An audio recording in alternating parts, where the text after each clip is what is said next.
Humans are insecure and complex creatures. Finance, on the other hand, invented and operated only by humans on this planet, is even more insecurely complex. We are talking about the world's original and first widely accepted currency, the gold. Ladies and gentlemen, gold prices have skyrocketed across the world in the last 5 years. And who are the biggest buyers? Who is buying gold the most? World's central banks. You heard that right. Global central banks bought 10 tons in July based on reported data, a moderate net allocation compared to the previous months as per the World Gold Council. Now, despite the slower pace of net buying, central banks continue to be net buyers of gold, even in the current price range.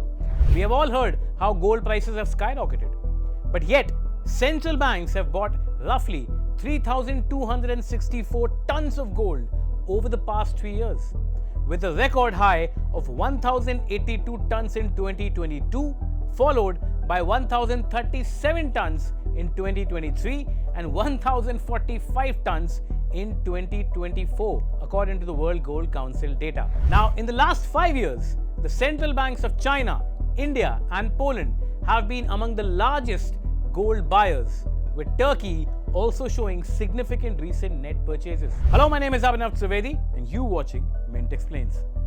Now, for the first time since the 90s, central banks now hold more gold than the US government bonds or so-called treasuries. Close home in India, the Reserve Bank of India reported that gold reserves of the central bank saw an increase of $1.7 billion, reaching a total of $86.76 billion for the week ended August 29th. But you might wonder, why is this happening? Why central banks are dumping US treasuries, once considered to be the safest asset, and buying more gold? 4 reasons, primarily. The first one, US-led economic sanctions. You see, gold can't be frozen. After Russia's dollar and euro reserves were locked up in 2022 post the Russia-Ukraine war, countries want something sanctions-proof. America's usage of SWIFT to impose economic sanctions and banning countries from global trade and businesses has led to formation of blocs across the world.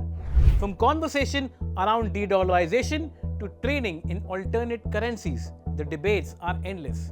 But gold is the most widely accepted currency across the world, and hence central banks want to hedge and bet on it. The second big reason is US debt. Now, the US keeps borrowing more, or to say printing more money. Central banks don't want all their safety nets tied to America's debt. It's simple. The US dealing dollar with gold in 1971, and since then the country's debt has been rising. So much so that the US debt ceiling has been pushed 78 times since 1960. Next reason is diversification. You know, like they say, don't put all your eggs in one basket, like not putting all your money in one piggy bank. Central banks also want a mix of dollars, euros and gold. Last but not the least, global and economic uncertainty. You see, with rising wars and trade wars across the world and uncertainty, gold is the safest bet. Hedge against inflation, secure asset, and a currency which can be used even after the world order collapses. Therefore, to prepare for uncertain times, gold is the most reliable tool. And every country's central bank, which is its leading bank, is rallying behind the yellow metal. The relentless rally of the metal continues, powerful, with prices reaching on Friday last week just cents away from $3,600 per ounce. As weak US jobs data further raised expectations for bullion-supportive Fed Reserve rate cuts. Ladies and gentlemen, gold has surged 37% so far this year after a 27% gain in 2024. Will this trend continue? Likely so, as long as the economic and geopolitical uncertainty continues. This is a developing story, and we at Mint shall keep you posted with all the latest golden updates. Stay tuned to Live Mint.